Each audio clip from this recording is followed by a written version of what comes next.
Dobar dan. Dobar dan, dobar dan. Dobro nam došli. Bolje vas našli. Na Međunarodni sajam meda i vina. Šta se sve ovde šareni kod vas? Ja prvo to moram da pitam. Pa evo, sve je u stilu, u znaku pčele. Naša firma je relativno mlada firma, bavimo se pčelarstvom, ali pčelarstvom se bavimo tradicionalno već unazad 100 i više godina. Porodično, znači da je porodična tradicija prezimena Paunović, tako da smo mi, eto, normalno nasledili taj posao. Moj suprug je pčelar i bilo je, da kažem, neminovno da ja nadogradim svoje medicinsko znanje, odnosno lekarsko znanje, sa znanjem iz oblasti tradicionalne medicine.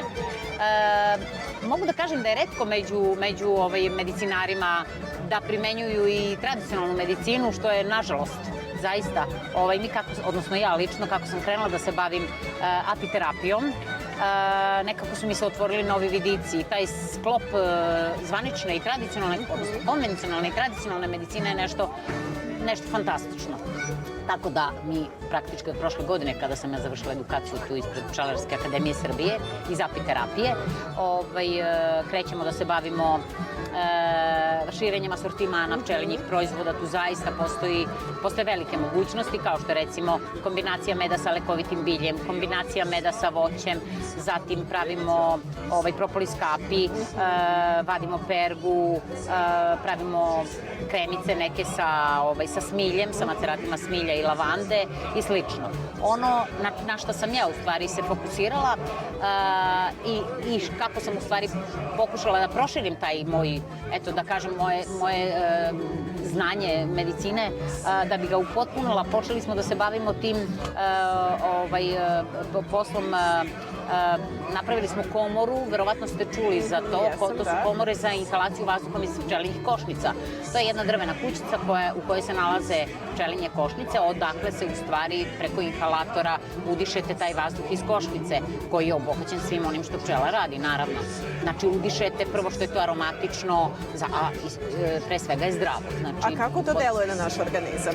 Znate kako, prevashodno deluje na oboljenje disajnih organa, bukvalno zato što ga vi udišete, na taj način lokalno deluje na umirenje upale sluzokože disajnih organa, tako da je našla svoju primjenu kod oboljenja svih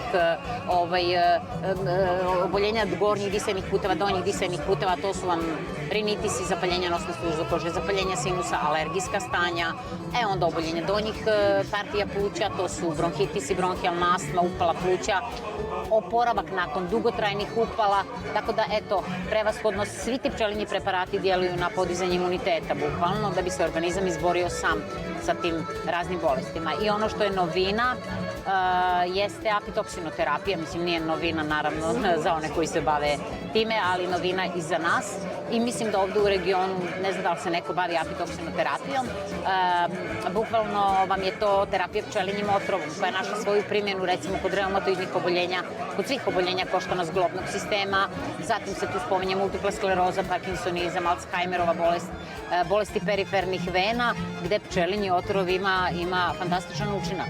A koliko vama znači ovakvi sajmovi u smislu da se pročuje za taj vid medicine? Pa naravno da znače. Mislim, ovo je mali grad, a Međunarodni sajam meda i vina ipak okuplja ljude iz cijelog regiona, pa i šire.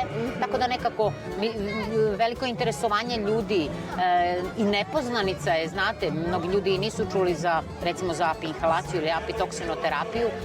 Interesuju se, eto, ja pokušavam da im kažem sve što znam o tome, tako da zaista interesovanje je veliko.